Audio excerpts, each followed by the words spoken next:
रात के 2 बज गए थे। मुझे नींद नहीं आ रही थी क्योंकि मैं जिसके सपने देखता था वो मेरे बगल में सो रही थी। मैंने थोड़ी हिम्मत करके अपना हाथ आगे बढ़ाया तो भाभी एकदम से हिलने लगी और मैंने हाथ पीछे कर लिया। मैं तो डरने लगा था कि कहीं भाभी कुछ उल्टा सीधा न बोल दे। भाभी मेरी तरफ देखकर बोली, क्या हुआ, नींद नहीं आ रही क्या? मैंने कहा, हाँ नहीं आ रही। भाभी बोली, अब सो जाओ ना, काफ़ी रात हो गई है।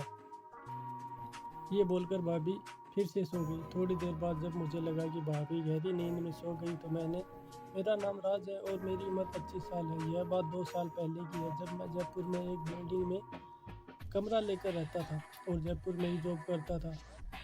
मैं पहली मंजिल पर रहता था और उसी बिल्डिंग में सामने वाले फ्लैट में एक भाभी रहने आई जिसका नाम सरिता था। उसकी एक छोटी बेटी भी थी। भाभी को जब पहली बार देखा तो लगा ही नहीं था कि उसकी शादी हुई होगी।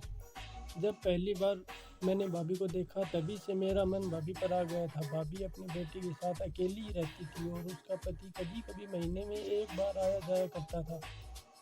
तो मैं समझ गया कि भाभी का भी वो करने का मन करता होगा। भाभी किसी हॉस्पिटल में नर्स का काम करती थी। भाभी हर सुबह हॉस्पिटल के लिए निकलती और मैं भी उसी समय अपने काम के लिए निकलता था। जब भाभी घर वापस आती थी मैं भी उसी समय घर वापस आया करता था। कुछ दिन ऐसे ही चलता रहा। भाभी भी समझ गई कि मैं उन्हें छुप छुप कर देखता रहता हूँ। ऐसे ही 2 महीने बीत गए। गर्मियों के दिन आ गई। भाभी ने उसकी छोटी बच्ची को अपने नाना नानी के पास भेज दिया। अब भाभी घर पर बिल्कुल अकेली थी। एक दिन मैं ऑफिस से घर वापस आया तो वह गेट पर खड़ी थी। तो उन्होंने मुझे आवाज़ लगाई, कहा, सुनो, वो क्या है ना, मेरा फ़ोन नहीं चल रहा, क्या आप एक बार देख लोगे?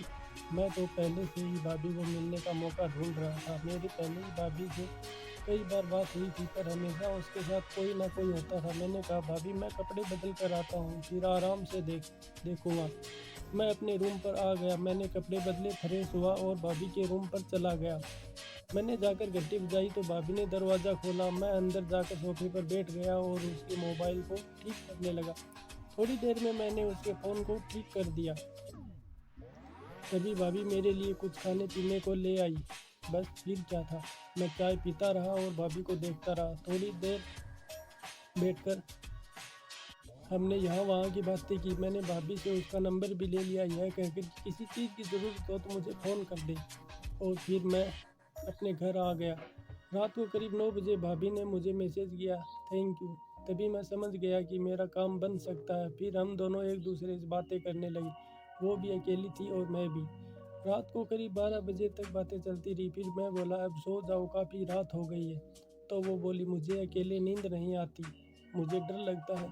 मैं बोला, मेरे यहाँ आ जाओ, यहाँ सो जाना और सुबह जल्दी चले जाना। उसके बाद सोचने लगा कि अगर किसी ने भाभी को मेरे यहाँ देख लिया तो बवाल हो जाएगा। भाभी ने कहा, एक काम करो, तुम यहाँ आ जाओ, तुम सुबह चले जाना।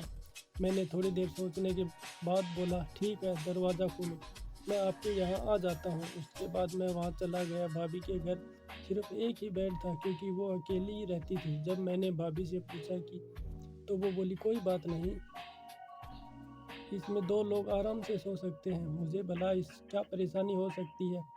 मैं भी उसके साथ ही लेट गया। रात 2 बज गए थे। मुझे नींद नहीं आ रही थी क्योंकि भाभी मेरे बगल में सो रही थी। मैंने थोड़ी हिम्मत करके अपना हाथ आगे बढ़ाया तो भाभी एकदम से हिलने लगी और मैंने हाथ पीछे कर लिया। मैं तो डरने लगा कि कहीं भाभी कुछ उल्टा सीधा न बोल दे। भाभी मेरी तरफ देख कर बोली, क्या हुआ, नींद नहीं आ रही क्या? मैंने कहा, नहीं आ रही। भाभी बोली, अब सो जाओ, काफ़ी रात हो गई। यह बोलकर भाभी फिर से सो गई। थोड़ी देर बाद जब मुझे लगा कि भाभी गहरी नींद में सो गई तो मैंने अपना काम शुरू कर दिया। थोड़ी देर बाद मुझे समझ आ गया कि भाभी जाग रही है। मैंने उसके कान में धीरे से कहा, जाग रही हो क्या? तो उसने धीरे से कहा, हाँ। मैं खुश हो गया और फिर अगली सुबह 10 बजे मेरी आँख खुली। तभी भाभी मेरे लिए चाय बनाकर ले आई। वो बहुत खुश दिखाई दे रही थी। मैंने पूछा, मज़ा आया? वो बोली, हाँ बहुत।